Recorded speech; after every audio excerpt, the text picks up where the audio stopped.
hell is simply literally looking back at your life and seeing what you could have done. That to me would have been hell. And that's kind of the way I live now too. Yeah, and I think at least what I'll tell people is they'll say, how do you do X, Y, Z? Look, I just fear regret more than I fear fear. I just am so scared of looking back with regret that I'm like, whatever is going to give me the bigger story, that's probably what I'm going to do.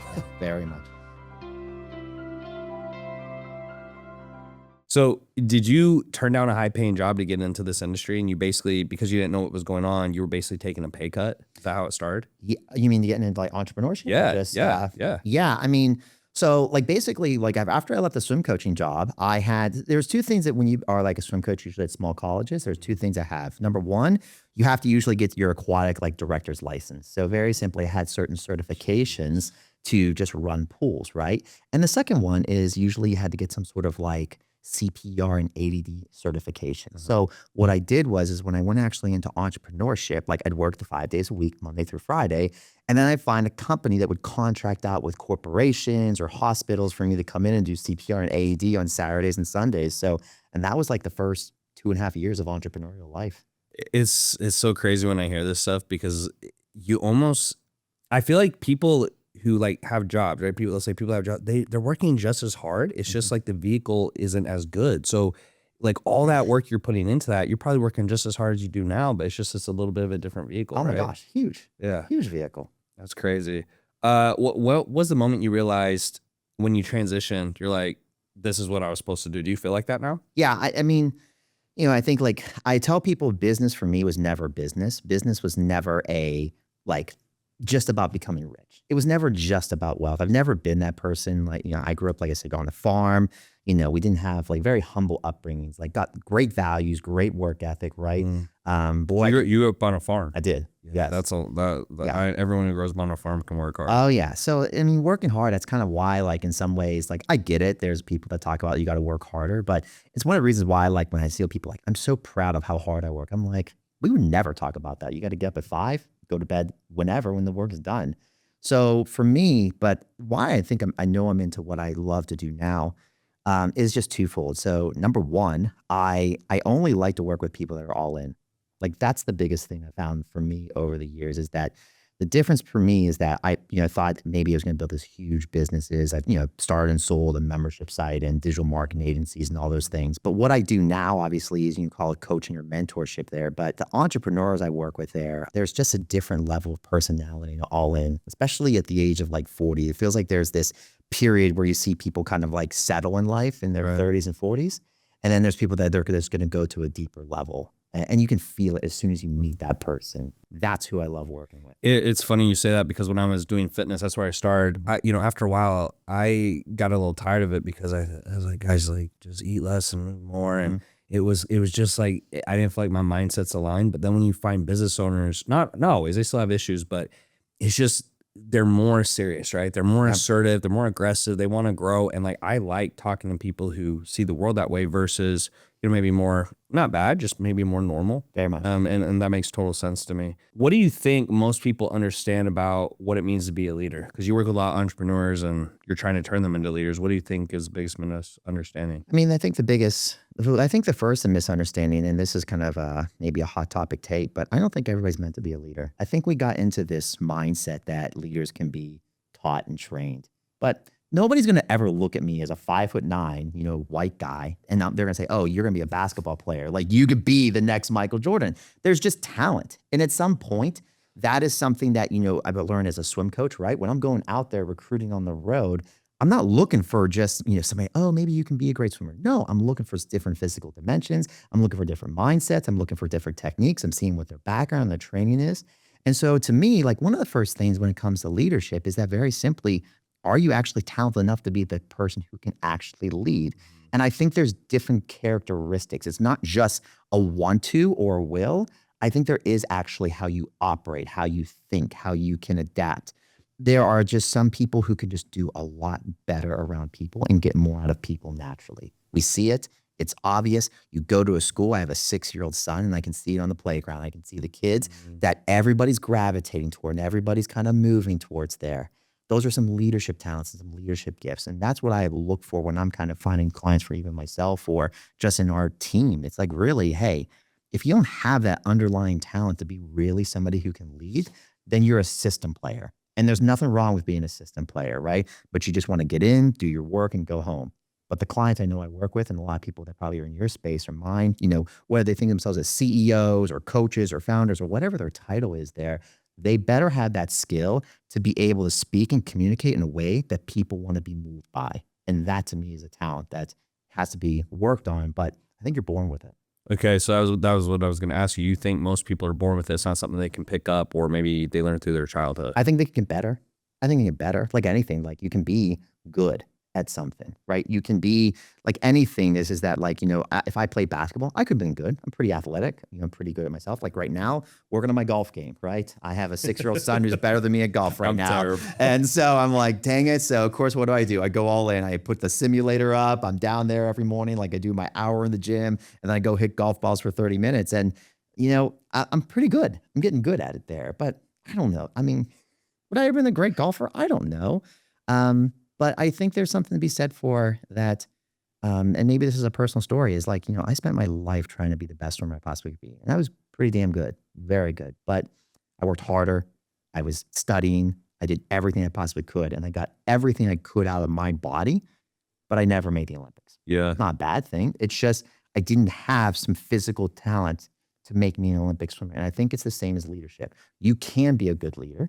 You can get to a better leadership there. And I think for a lot of people, I think definitely work is better than simply potential. But there's definitely some people that just, when we see them speak, when we see them lead, when we see them communicate, when they see them build a vision, they just have a different it factor to them. When I was playing Division I football, I took it as far as I could go, and I had injuries. And I remember when I left, I was a little depressed, but I genuinely felt I'd done everything I could do to get there. Did you feel that way with swimming? Yeah. Oh, man. Like I remember like the end of it. I mean, I don't know if you felt this way. I mean, I was depressed. And it wasn't, of course. It wasn't because, that's why I always love about sports, kind of like business the same way. It kind of weeds out the people that just won't make it. Either they're not good enough or they're not going to work hard enough or just simply a combination of both. But I think the same thing in athletics, and is that at some point it tells you you're not good enough to keep going. It was interesting for me because I played with a couple first round draft picks and super skilled. But they reminded me of Boobie Miles and Friday Night Lights, if you've seen it, where I was like, you guys literally don't do anything right. And then I was over here doing everything right, but I just didn't feel like I had the talent. And I feel like probably the best players ever, it's a mix of both. Like they have crazy work ethic and they have the talent. For people listening, I think the big takeaway is just if you give it your all, and it's actually your all. I think a lot of people, they say, I give it my all, and it's not. The key thing is if you don't walk away with any regrets and you did everything you did, that's the feeling that really made me feel good because I had done 2-a-days. I'd hired all the coaches. I did all the extra summer workouts. And I just remember when it finished, I was like, I had 3 surgeries in a row. My shoulders were shredded. They're like, you can keep playing, but like, your draft stock's pretty low at this point. And I just remember feeling, man, I've done everything I can do. This just isn't my path. So it sounds like that's kind of how you felt. And I think that's the key thing in life is no matter what you're doing, if you just go all in, and you actually do it, either you're going to hit a high level of success or you're going to leave and not have any regrets. I think a regret comes from, man, what else could I have done? I think that's where that comes from. Well, I think if you literally feel like there is just something more you could have done with what you had, I think that is like the worst feeling in the world. I think it was Les Brown who said it, that literally hell isn't, I think what most people think hell is simply literally looking back at your life and seeing what you could have done. Yeah. That to me would have been hell. And that's kind of the way I live now too. Yeah. And I think at least what I'll tell people is they'll say, how do you do X, Y, Z? And I'm like, look, I just fear regret more than I fear fear. Yeah. Like, I still get scared, but I just am so scared of looking back with regret that I'm like, whatever is going to give me the bigger story, that's probably what I'm going to do. Yeah, very much. You've helped a lot of entrepreneurs. What's the most common internal block that they usually face? And then how do you help them break that? I think that there's like these 3 different barriers. Like we call it in our world a paradigm shift, because I don't think it's just, the funny thing is that, and maybe this is just part of like my education. Like I did a lot of behavior modification courses as I was getting my MBA when I was a college coach. But I think a lot of people think about just like, how do I change my mind? But I actually don't think that's how we first change. I think we actually change our behavior and our mind actually catches up. And so one of the things I work with a lot of leaders is that they come into my world saying like, hey, I got to do a lot of big mindset changes. I got to change my attitude, all the different factors of it. And the way that I look at it is, well, what are the actions you're doing right now? Let's just start doing the actions that are necessary to create a better leader, a better mindset, a better business. And let's forget about the feelings for a moment. Let's forget about feelings for the next 6 months. Forget that it feels awful. Forget that you feel inauthentic. Forget that you feel like crap. Just do it. And it's amazing, just like probably you felt, right? When you eat better and you work out more, you feel like crap for a very long time until all of a sudden one day you don't even realize it, but it's just a natural part of your being. And so for a lot of the leaders I work with, that's one of the reasons why we even set up our program in Born to Lead like a sports team. It's like it's every day. Like you show up every day and we're there every single day. And the reason I find that intensity is important is because, yeah, you should feel like crap, but you still should show up. You still got to keep doing the things there because it's not going to feel good at first. And I think that's the biggest misconception of most leaders in transformation. What's your take on mindset? It's not like, I feel like you're more similar to me, but I feel there's either the type of person who's like, yeah, I just ignore how I feel and I just do what I need to do. Or there's some people who I really, listen to my feelings and I don't, I could care less. It's just, where do you kind of fall on that scale? And what do you think is most helpful? I think that it depends where you are, I think, in your career, right? I mean, at some point when you are actually have done a higher level of success in your life, there is intuition, right? There's experience enough for you to be able to listen to something feels off and something doesn't feel right. And so I think that's kind of the nuance of working with somebody. Like if they're getting into entrepreneurship early, they're in their first year, they're trying all these things and nothing's working. Part of it's like, well, your feelings about it in terms of entrepreneurship, it may not be accurate. So let's just follow a plan. Let's stick to something and go with it. But if I'm working with somebody who's obviously in the 7 and 8 figures, they've been in business for a long time, when they give me some things that are intuitive, I listen to it because there's something in their experiences that they can't clearly explain that is causing them to feel a disconnect.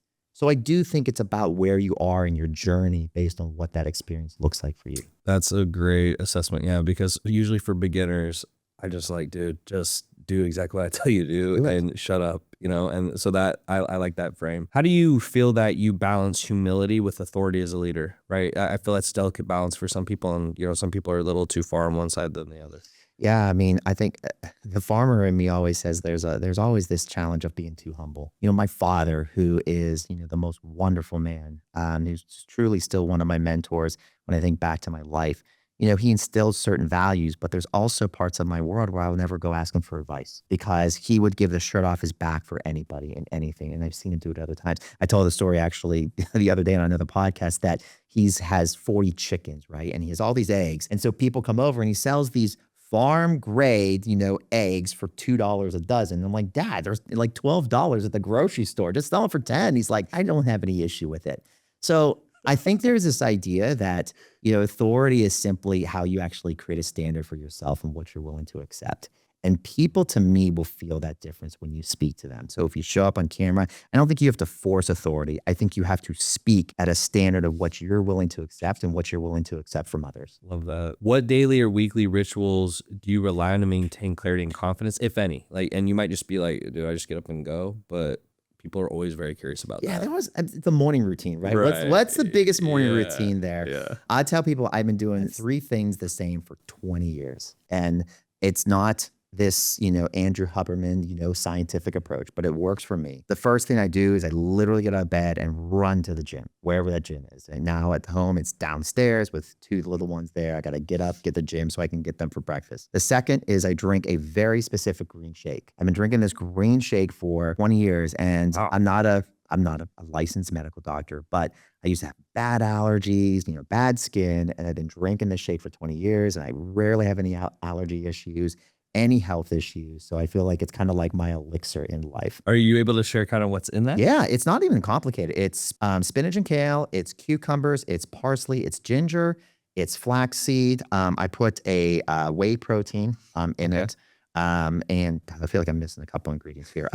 Let's see, cayenne pepper. I'm missing one more thing. Something else. Oh, apple cider vinegar. That's the other thing. So and I just mix it all. And so If you ever come to a coaching session with me at 8 a.m., my clients think it's hilarious. I have a blend, the 64-ounce blender with this green shake. I'm just drinking right on the shake because I'm just a go. Like, good morning, what's going on? So, but yeah, I mean, I've been drinking Do that. you do anything to kind of make it taste a little better, No, or like you no. just drink it as No, is? I drink it as is. It is Can disgusting. some people not handle it? Like they just Oh, it's the funny story is that our last event, we actually made it for everybody. They're like, let's see this shake. I had we had team, we made it for everybody. And I kid you not, we left lunch and everybody's drink was still full. You know, the cup was still full of that green shake. But no, it's disgusting. It's awful. And I don't know if it's like a mindset thing for me too, where it's like, I'm going to drink the worst thing. So no matter what happens, I drink this crappy drink here. But I'm telling you, it's like, I feel great. yeah. I mean, no, it sounds pretty healthy. I mean, it's interesting because I had a concussion a few months ago. I'm usually pretty healthy, but the only way I can describe the concussion I had a little internal bleeding. So the only way for people to understand is I was basically a child for a few months, and I put on like 20 something pounds. Now I'm back down to I'm about 10 pounds away from where I'd like to be. And you know, when you're just eating good and you're sleeping good, man, it's like makes life so much easier. What a difference. Way easier. What a difference.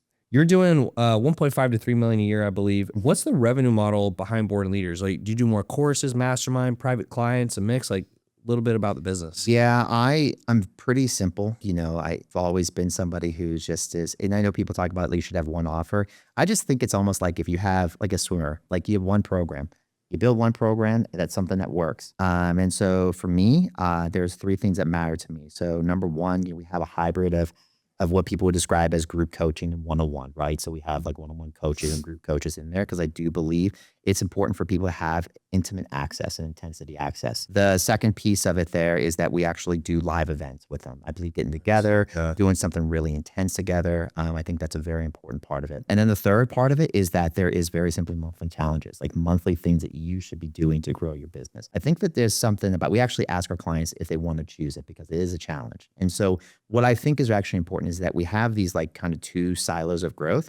There is the evergreen growth where we're doing the habits, like green shake, doing it every day that keeps me kind of sustainable. And then there's like, I need to get to another level. And I think that requires some levels of intensity. So if it's about improving your sales, hey, you got to push yourself through a sales challenge. Like if you're trying to go to a different level of sales, we're going to do something very different this month to make you a better salesperson. Whether you like it or not, you're going to be better at sales at the end of it. What's your average client look like? Like what, do they have specific businesses usually or like certain age groups or like what's kind of like an average client? I'm always curious. Yeah. So we have like, I would say personality one, they either see themselves as like a CEO or some person who wants to build an empire. So most of our people are very big-minded.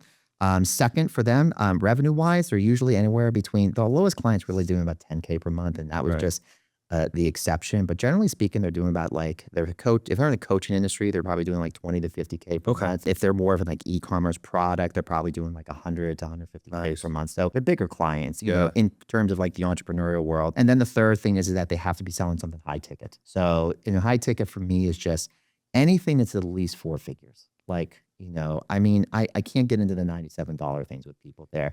And I think part of it is just, you know that, and you know this better than me, is that there's just a very different mindset when you're selling to a tanner than when you're selling to somebody who's looking for that $97 magic cure. And I'm looking for people who are trying to sell to premium people. Well, and the irony is that if you want to sell something for $97 at scale, the way that it works is you sell a lot of stuff on the back end, which takes more skill. So for a lot of business owners, I say, look, it's harder to do that because you have to get the initial sale, then you have to have good automations, good emails, good text, good dialing, good sales teams. Like, and you know, they're usually kind of starting from ground floor. Very much. So I feel it's actually higher level skill. It's like more advanced. Very much. If someone's going through your program, could you walk us through maybe the first 90 days? Like what would they kind of do or what would that look like just so people can get an idea? Yeah. So the first month we call it, there's two parts that we talk about is number one, we call it the culture track. This is kind of sharing our secret sauce, but I believe that when you're building a business where it's a service business, your clients are just as much of an important member of your team as any person on your team. Right. So to me, the first thing I think a lot of business, what we teach, and a lot of business making this mistake, and again, you can hear a lot of my sports background, is we actually put our clients through a 4-hour paradigm shift call. So the first hour is a major culture shift. So we're getting them to buy into what they are, what our oath is, what our honor code's about, how we do businesses. And we actually have very specific things. We say, if you just start doing this in your life, you're going to have better relationships, a better lifestyle, a better business. But most importantly, you'll feel a lot better. So we kind of get them to buy into our culture in that. But we use that 4-hour onboarding session because I believe one of the biggest things everybody wants, but they don't get is they want to grow faster. They want to get to where they are faster. And so I believe that courses, while they're good for resources, to look back, kind of get some ideas, I believe that 4 hours allows us to help them kind of build a model that they can fast track and go. So that's what we do in the first 4 hours. And then for the next month, they'll have their one-on-one coach and myself checking in to see if they're actually hitting their marks. Very simple, green light, yellow light, red light. Are you doing the things necessary there? Because we're much more focused about efforts as opposed to outcomes. So I believe process is the most important thing when all said and done. Do you have, obviously it sounds like you have a little bit of a team. Is it a big team, small team? And then what do they kind of do? Is it obviously some of them are in fulfillment, and then what are your other positions? Yeah, so we have Damien he's our master coach. So he's somebody who kind of oversees that there. We also have contracted coaches there, so that people that have actually gone through our program, they've been, quote unquote certified in our world, that they can actually teach it. They've built at least a $500,000 business themselves, who will actually be assigned a one-on-one coach for that individual there. Super important for that. Yep. So we have Erica, and Erica's my number 2. And Erica, I always tell Erica that, she does a lot of our sales calls. So she'll do a lot of the upfront calls, but she's also the person who has the right to basically yell at me and tell me I'm doing things wrong. She's the person who we have a meeting today at 2:30, and I know I already saw the list of like, oh my gosh, here we go. Like, and I don't mean it in a bad way. She does it because she loves it. She loves the company. She loves what we're about. And I think you have to have somebody that is very loyal to you in that situation. We have Tina, who is, her title might be OBM, but basically she's the person who keeps my head on. She's my neck. So she's the person who makes sure that I know where my flight is today. Oh, yeah. Where am I going? Oh, yeah, that's right. I got to go to Houston Airport this afternoon. Or, oh, wait, I got a meeting today at 1 o'clock. Thank you, Tina. Or, oh, Alex, did you check in on the roof? The roofers haven't finished the contract. Oh, yeah, that's right. So she's my little bit like my neck for everything there. But honestly, after that, we have people that will come in contract and do some of the branding, stuff like that. But I've always operated with a leaner team. I think it's much easier to operate with fewer people, but better people than it is to have a lot of people. I agree. One of the things I want to touch on with that is just for anyone listening, I had a team of 100. Now it's about 40. So a massive downsize.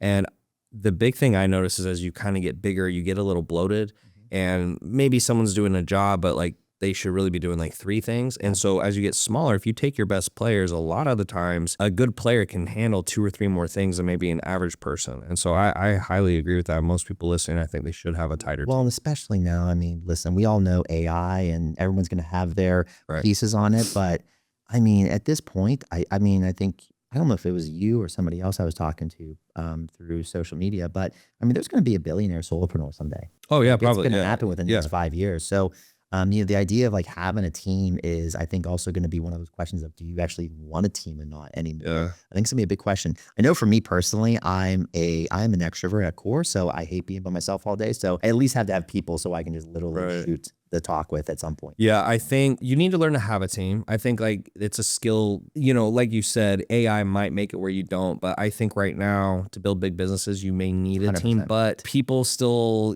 they can suck sometimes. So I think having a tight team or having really high standards, I think maybe even on that is just don't lower your standards. If you have really high standards, find people who agree with those standards. If they don't, I treat it like a wife or girlfriend where it's like, okay, like you're not a fit for me, versus in the past, what I would do is like, oh, okay, like let me make it a little like easier for you. And that is actually where the attrition starts happening and the issues in the business. Yeah, we do a 30-day contract with everybody we hire. So we do the same thing, right? So I mean, so everybody, it doesn't matter what position it is. It doesn't matter if you're somebody I'm paying 200,000, you're somebody I'm paying, $25 an hour, right? We have a $1,000, 30-day contract that everybody does. Super smart. And we find that it's very quickly. You find out within the first 3 or 4 days. And then you just say, hey, it's just not a good fit. Here you go. Right. Best of luck. Best way to hire someone is actually have them do the job before you hire them. And it saves so much time Very because much. once you bring someone on and then you invest in them and then, 3-4 months down the road, oh my gosh, it like sets you back so far and so much money loss and time loss. Oh my gosh. Like, I think we all know that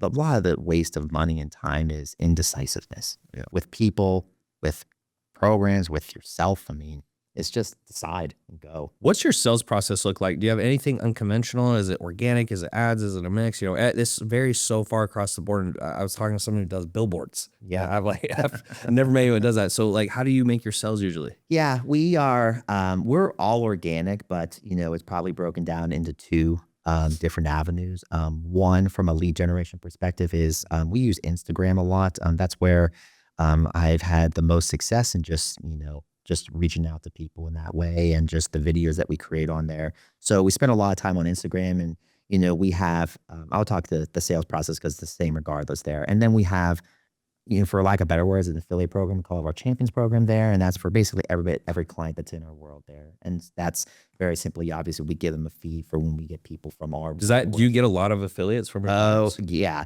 Yeah. The funny thing is that we don't have a huge affiliate team. We have like 75 people that are affiliates, but Yeah. we're pretty, because we do a lot for affiliates. Like, I kind of think of them as, and I think it's just you just think of people as family. That's kind of a background I grew up with. So I think how you treat people, no matter if they're affiliate and they're just for money or not, I think makes a big difference. But yeah, we find that that's where 50% of our clients from that, and the other 50% come from Instagram. So talk about that a bit, because I find affiliate programs, it either has to be a really good deal or you got to be doing something special. So for you, what are you doing that is getting you so much success with the affiliates? Yeah. The funny thing is that I tried the campaign model. Like, when I first got into it, we're going to do a campaign every quarter and we're going to try to do this big blowout.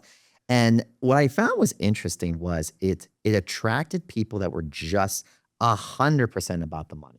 They literally didn't care about their audience. They didn't care about who their list was, right? They would show me all the stats. They'd give me all the numbers and it looks good there, but we just never had the type of success. It was always either something break even, or there was always battles with those people. So I actually do more of an evergreen affiliate model. We basically put them on our list, and very similar for those of you that know Go High Level, we're always updating them with what's going on. We're just saying, this is what we're doing. This is what our training is. Here's our client success there. Just, we appreciate you. Hope you're well. You have a great life. And they randomly will say, like, either, hey, I got somebody you should meet, or, hey, like, we have this thing coming up there. Would you like to write an email to push out to people? But I think because we're such more relationship focused, that it's not about like, hey, like, we are trying to get something very centered there. That's what we do Instagram, right? We control that lead generation process. But with that relationship piece, I think because we do the relationship so far, I think it just happens much more organically. And they find that, hey, the people they send to us, they have great value. They get good money from it there. So they're just naturally keeping on sending people to us. How do you pay them, I guess? Like, do they get a percentage, or like, how does that work? They get a lifetime percentage there. So, Really? yeah, we do a lifetime percentage. Even like, so when you say lifetime, does that mean, I don't know how your program works, but if someone was to pay like 10 grand, do they get percentage on that forever, or like? Yeah. Really? Our lifetime value right now is probably 27,000. Okay, so as long as the client's still paying. Yeah. Of course. Okay. Yeah. Okay, Yeah. okay. I mean, yeah, it's cash in, cash out there. But yeah, because our program there, like, we have probably a 56% turnover every year. So we're keeping about 44% per year. Wow. So for a lot of them, I think that's also the benefit, is that they know that, hey, this is a, like, get them in, and you know what our numbers are. You're going to make some good money from it. Yeah, you come off to me like you speak very well, and you seem like you're very good with people. So I'm assuming, is that most of that from coaching, or is it your upbringing? I don't Or know. Alex? I was out with a friend last night there, and they said, what's your favorite business book? And the funny thing is, I don't read a lot of business books. You're like The Life of Business. Yeah, I don't know. I don't read a lot. I've read a lot of business books, but I have not read a business book in the last 3 years. But I know the first business book I'll give my son is How to Win Friends and Influence People. Oh yeah, that's a great So one. to me, that is, I mean, those skills, I can't believe they're still not just a core competency of every entrepreneur. Yeah, I would like to look at your life and think a lot of the coaching helped, because you're trying to learn how to influence people, and you probably got very good at it. For me, door-to-door sales was the best thing I got thrown into, because in 9 months I knocked on probably 20,000 doors, and you just learn not only how to handle rejection, but you just like talking to people in person. You see their facial expressions, etc. And if I didn't know what to say, I'd be, and you could just tell immediately they disconnect. I think that was probably the best school of hard knocks I ever went through, because that was so much experience so fast. Like, if you even sales calls now, I'll get clients, and if they do sales calls, it's like, yeah, but it's one client for an hour, maybe. It's like when I was knocking on doors, I would be knocking on, Mm-hmm. I don't know how many doors per minute, but like it would depend if they open the door, et cetera. But I would just get so many reps, probably Yeah. 100 reps a day. Yeah. And so the reps were coming so fast. Like I got so much better just speaking to people and doing Yeah. things like that. If I kind of like was saying, like, what's the defining moment for sales and influence? Because I'm sure I know you feel this way, but I just think sales is the greatest thing in the world. Like Oh, yeah. coaching, it's recruiting. We call it all these different things, but really at the end of the day, it's getting somebody to say yes to something they may have not said yes to before. So when I was 12 years old, I wanted to be an Olympic swimmer, and we were farmers, but I knew who the best coaches in the country were. I knew where the camps they went to. They were like $3,000, and my parents were like, I don't know. So what did I do? I got on the phone. I call all these best coaches as a 12-year-old to be like, I want to get in your camp. I'll do anything for work. Like, how do I get in there? Can I get a grant? And I just bugged them. I learned that how do you speak to people, and how really I think at the end of the day is if you can just make them feel like they feel better being around you. Like to me, that is the biggest thing I probably learned at a young age. The thing I like that you just said there is, I mean, if I had a 12-year-old come to me and he says, I'll do anything to work with you, and you're so much more willing to help that person because they're doing everything they can, but they're not really even able to, versus you get an adult and the adult's like, oh, I don't know. And you're like, dude, like you can do this. You just don't want to do this. Yeah. So I love that attitude. If you had to start from scratch tomorrow with no audience or list, right? What would you do first? So you're just starting completely from scratch. Yeah. I would do probably the same thing I've probably done every single time. And it's probably the same thing we teach every zero entrepreneur is there's 3 things I tell people you have to do. So number 1, you have to really, really, truly say, this is what I'm committed to. I'm committing to something for the rest of my life. Now, do you? It doesn't matter, but this is what I'm gonna get really good at and give people. So it's for me, it'd probably be sales. I would just get right back into sales. Okay. I think that at the core skill, there's really, to me, only 2 skills that matter when it comes in. Companies have proven this time and time again, that leadership and sales are what they'll pay for. They will always pay for that. So to me, sales is something that becomes very natural. So I'd probably dive into that. The second thing I would instantly do there is I would actually pick a very specific platform, probably Instagram or LinkedIn, whichever the 2 there. And the third is I would go right directly into 2 different paths. One is simply direct knocking on the doors. Like, this is what I'm going to do. This is what I can do for you there. And the second is relationship building. I would go right into trying to build relationships again, starting all over, proving myself to them to help me prove to other people what it is. Because I think if you are just simply trying to get sales, I think you're missing the ability to build a brand. If you're just building the brand, you're missing sales. You got to do both at the same time.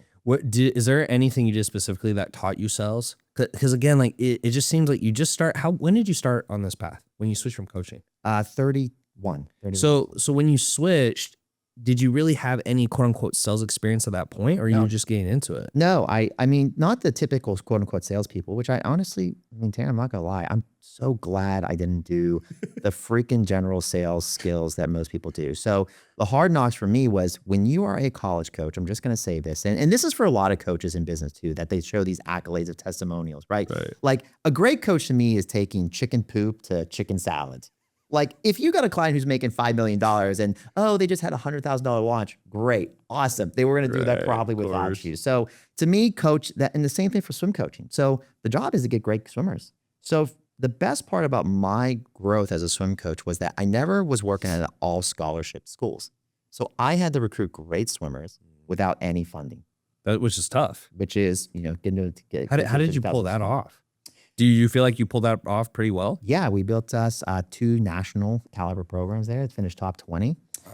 We had a kid who went on to Olympic trials. We had another kid who won nationals. These were schools that, quite frankly, had dormant programs. Well, that's just so hard to do. I mean, it's almost impossible. I tell people that's harder than building a business. Like the idea is like, and there's nothing wrong with ideas, but the beautiful thing about online business too is that you can create whatever you want, right? Like when you're at school, like they're going to come, they're going to look at the classes, they're going to look at the buildings, or look at your pool, and you're like, why do you have a 50-meter pool? Why do you have this like podunk little facility here? And I'm like, it's our hard knock, Rocky Eye of the Tiger attitude. But yeah, to me, it's why I talk so much about culture, even in business building today, is that even if it's just yourself, you better have something that you speak at such a level of conviction.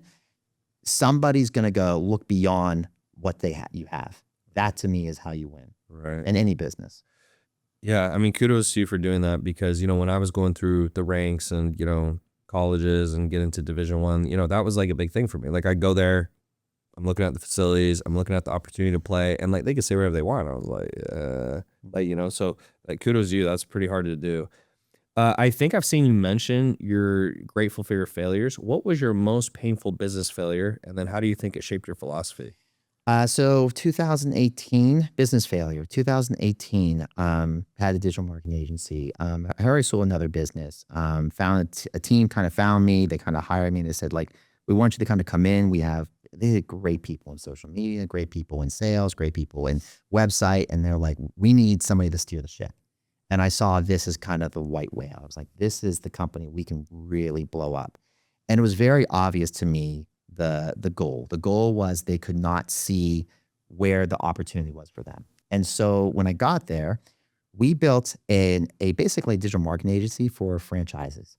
So the idea is that most people that are selling franchises actually hate operating and helping the franchisee. Right. That's where we came in. We took over their budget, the franchisee's budget there. And obviously we were growing, I don't have this confirmed, but I mean, we were on path probably to be the fastest growing digital marketing agency in 1 year. I mean, we were on track for multi-millions of dollars, like literally from scratch. And what I learned is that in business, that money will tell you very quickly about people. That, listen, it's nothing wrong to make a lot of money. And I hope everybody that's great out there makes great money, but money also can bring out the worst in people. And so I made a very bad decision when I signed the operating agreement that there was 5 partners. We each had 20% split and supermajority voting. Couldn't get anything done. We couldn't get the wrong people out of the business there. They couldn't get us out of the business there. And it was just one legal battle after another, after another, after another. And what I realized at that point is that, listen, I have definitely some big ideas and businesses I want to do with my life, but I know people are way more important to me. So relationships are way more important to me. And so I sold my stake in it at pennies on the dollar because I was like, this is not the lifestyle I want. I actually found somebody I actually wanted to marry at that point. And I said, I don't want to be a horrible human being to her.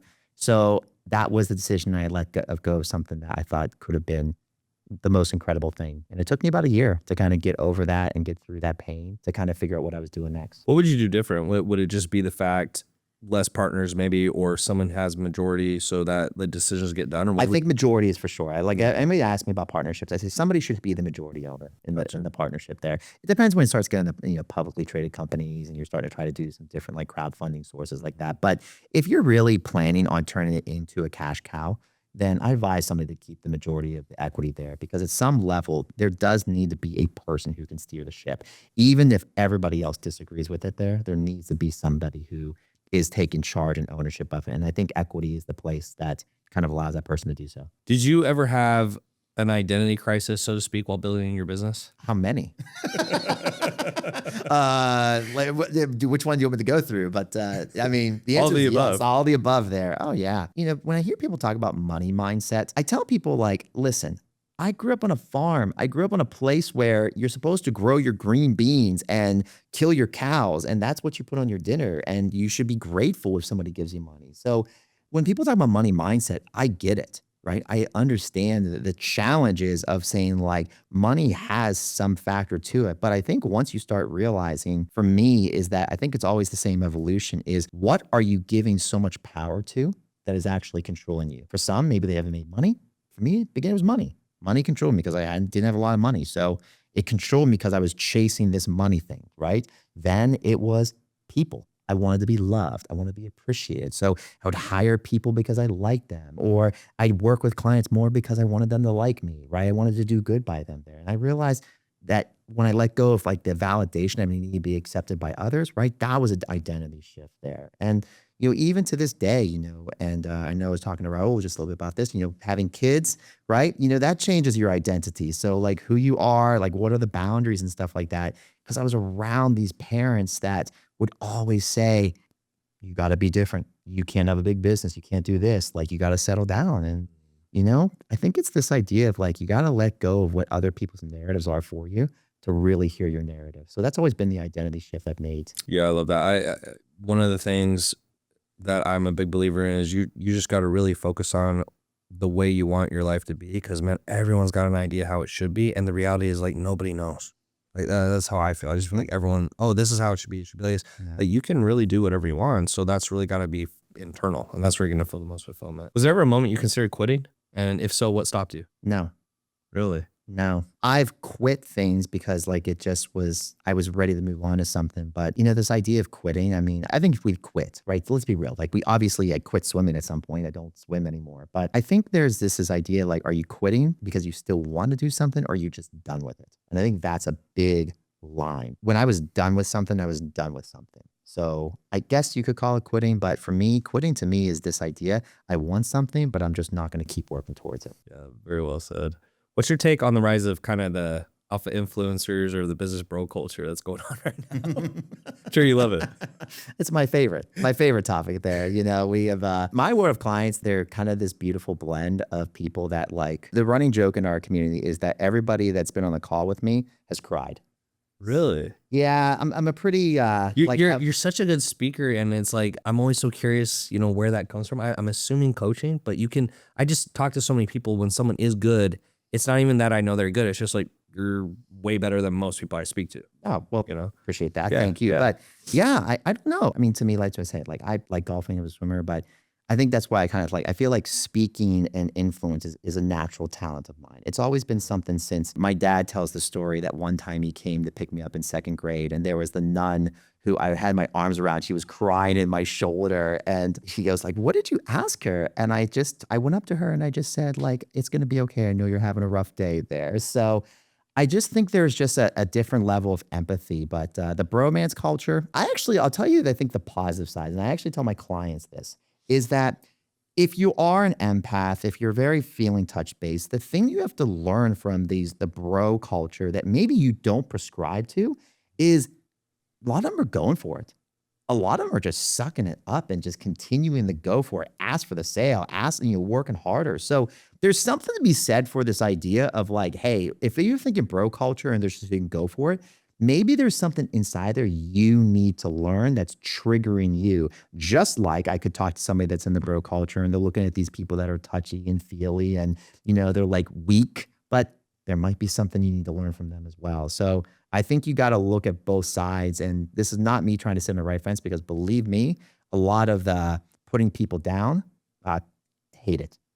I would never do it. But I think we got to learn from people that sometimes we don't always agree with on it from a holistic perspective. Yeah, and I like what you said about putting people down. I just don't think that's the way to build anything. Like if you're getting famous off putting people down, I just think it's going to come back. It's going to hit you hard. Yeah, I had a PR person I was working with when after I left the digital marketing agency in 2019, trying to figure out, I was like, all right, I'm going to start building a brand. I'm going to start building a personal brand. That's what felt right to me. I know it's not sellable in the way that most people kind of see it, but to me, it felt like the right thing to do. And I remember like going through these PR agents and they like one of the list of questions was like, which influencers do you hate that we can go after? And it was just like, I can't work with you. Like, it's just, but I get it. There's a negativity does win the press. I just got to find a better way. Yeah. I think the only thing you have to get good at is being good at handling negativity, because most of the people that like I would say I look at, like no matter what, for the most part, I mean, some of them already get a lot of positivity, but it's like there's always some negativity. I'm like, man, it's like it doesn't matter what you do, someone's got something to say about it, which is a little bit crazy to me.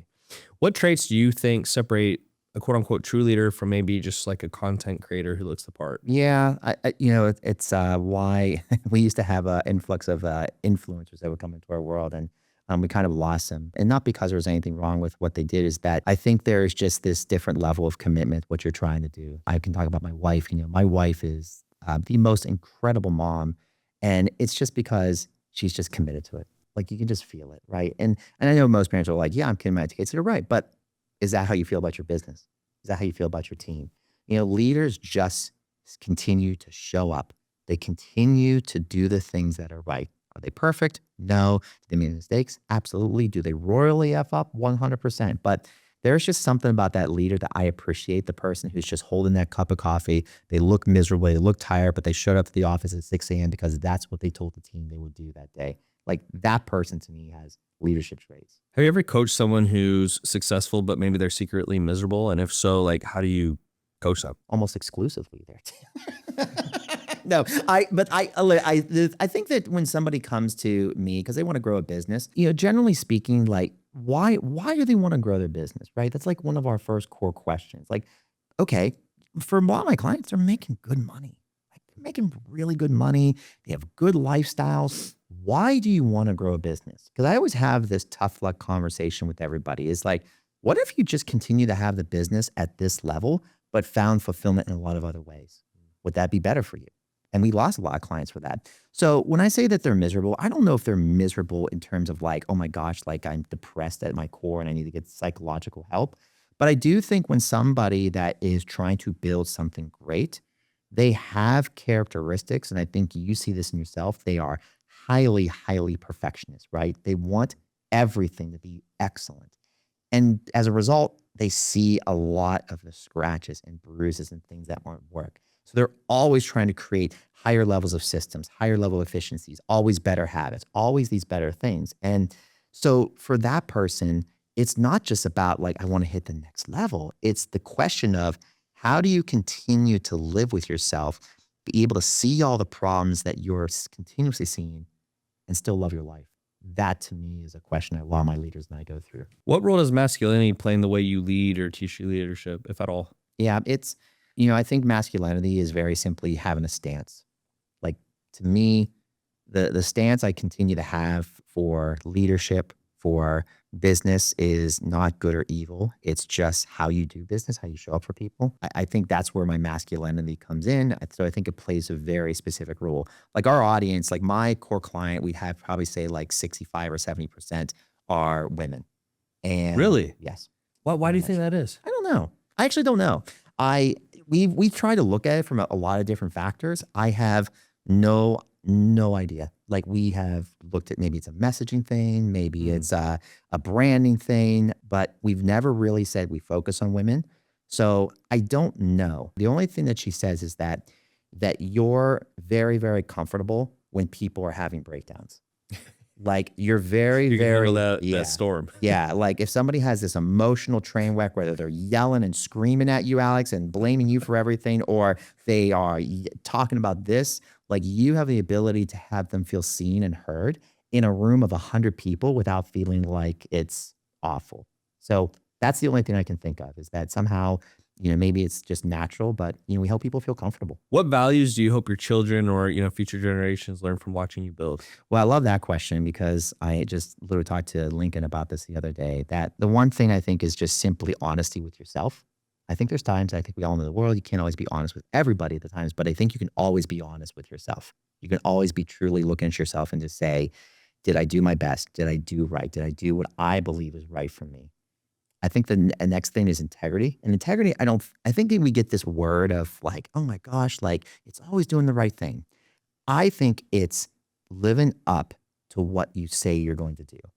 That to me is integrity. This is not making big promises. This is simply saying, am I going to show up at 6 p.m. for a call that I don't want to? If I said I was going to, I'm going to do it there. So I think integrity is just simply being able to look in the mirror and say, I did what I said I was going to do, or I did it to a better extent than what I could do. Like we kind of talked earlier, I did it right. And then I think the third is courage. The people that I think are actually happy are like doing crazy things.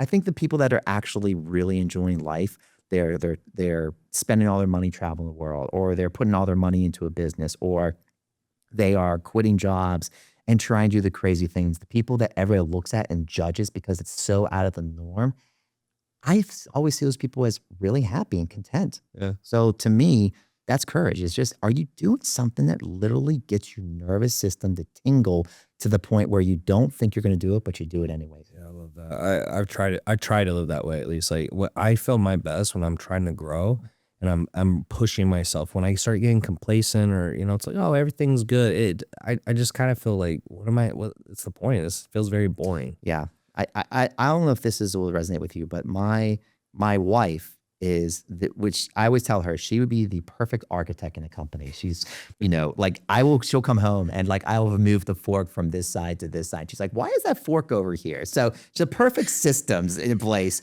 And so she thinks I'm nuts because she's like, why were you up at 3 o'clock? And I said, I just had this great idea there and I just had to go do it. And she's like, okay, well, what was it? She's like, well, I decided to take down all the wallpaper in our dining room there. and get that project started. She's like, what? Like, why? I'm like, well, that's the only time I had. So it's just, I think you gotta be like excited about doing something, even if it's mundane, it's taking wallpaper off, or hey, let's build a huge business here. Like, get something there. When you die, what's one line you hope someone says about you? Well, the first thing I actually was hope they would do is that if they remember me, I think hopefully the words they will say is that he was a very positive individual. He did something for me that helped my day, week, month, life. And regardless of there, is that I was glad to have known him.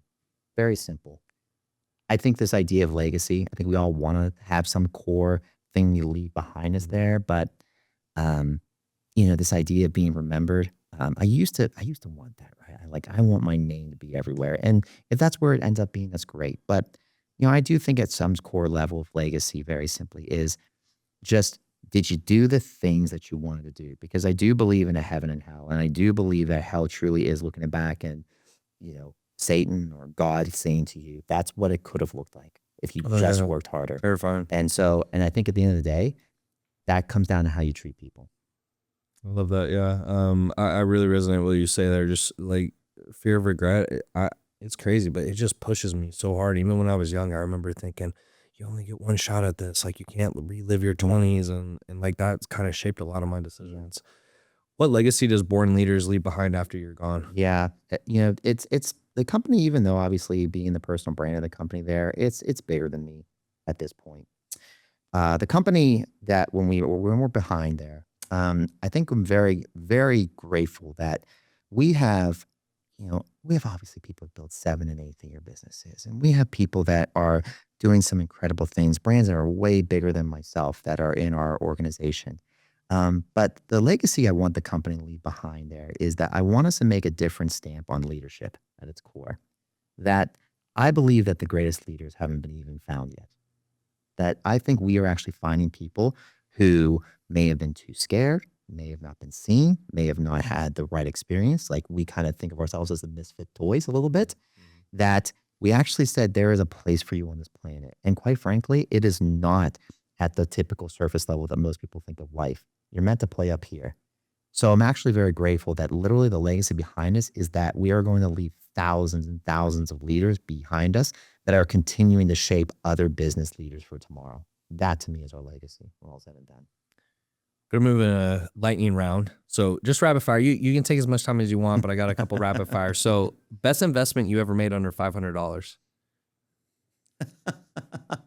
Oh my God, that's a great question. You're gonna laugh at this, but it was actually I did the Super Nintendo as a kid. I wasn't a big video game person. I only played Madden, but it was the first thing that got my competitive juices flowing at the age of 8 years old. But I think it really set up my competitive nature. But I paid it out of my so I know it's a lightning round, but my first business was I sold cucumbers on the side of the street at 6 years old because I wanted a Nutty Buddy bar and I wanted a Super Nintendo. That was the dream. So of course, I told people my marketing strategy at the time was basically be a cute little kid with a big sign and stand in the middle of the road and make people stop and buy cucumbers. That was the great strategy that helped me sell it. But yeah, to me, actually, funny enough, like my dad and I played that game every single night, and I think it just brought out this different competitive nature in me. Interesting. I didn't find out about my sport love till I was like 11. Yeah, that was definitely not what I thought you would say. What's one book you force every entrepreneur to read? Well, I know we talked about how to win friends and influence people, but I'll also give you another one. Is Atlas Shrugged. What's that one? What's that one about? That's the book. It's by Ayn Rand. And listen, for everybody, this is not about political, so I understand that people think, oh, it must be a conservative book.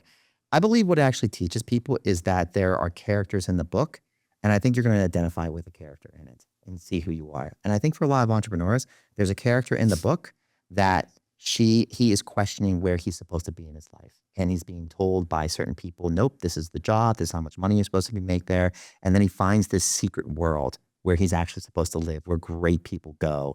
But it's going to be hard. There's going to be trying people to pull you down. It's not going to be an easy battle, but it's just a great story for me that if people want to achieve a different level of exception in their life, they have to be willing to get through the people that just want you to stay average. It's called Atlas Shrugged. Atlas Shrugged. Yeah, I'm going to have to read that. Yeah. Most overrated trait you see glorified online? How much money you make. Okay. Most underrated leadership quality? consistency. I know people talk about it all the time, but it's literally nobody will buy consistency for people, but yet it's the thing that I feel that actually is necessary to be a great leader. Alex, that's the lightning round. You crush it. Where can people find you if they want to learn more or work with you? Yeah. So obviously appreciate you having me on. Oh, absolutely. Here. Yeah, And absolutely. you know, I know that your world, how much value you put out there. For me, value first person. So go to Instagram, you'll find me. Just put my name there, Alex Kuhn, Kuhn. That's where I put a lot of my content out. That's where I talk directly daily in my stories, put out new posts, new content. But I like to be value first driven. And if you want to work with me, you can DM me there, or you can go to bornleaders.com. And we obviously have a whole operations of how you can work with us. And what I tell people about our world is that, yes, we want clients. Yes, we want to make sales, but we actually have a sales process that's actually more about making sure that you're making the right financial decision, whether you work with us. You have to first sit down with Erica, and she actually will do an entire assessment of your business based on our model and telling you exactly what it is that you need. And if you feel like you want to take the next step and sit down with me for 15 minutes to see if this is a good fit for you, great. If not, she'll leave you with the tools that you need to go ahead and succeed in life there. But that's how we work with every single client, is that I think at the end of the day, our impact's going to be way bigger than the income I ever generated. And I want to make sure we keep it that way. Love that, man. Thanks for coming on the show. I appreciate it there.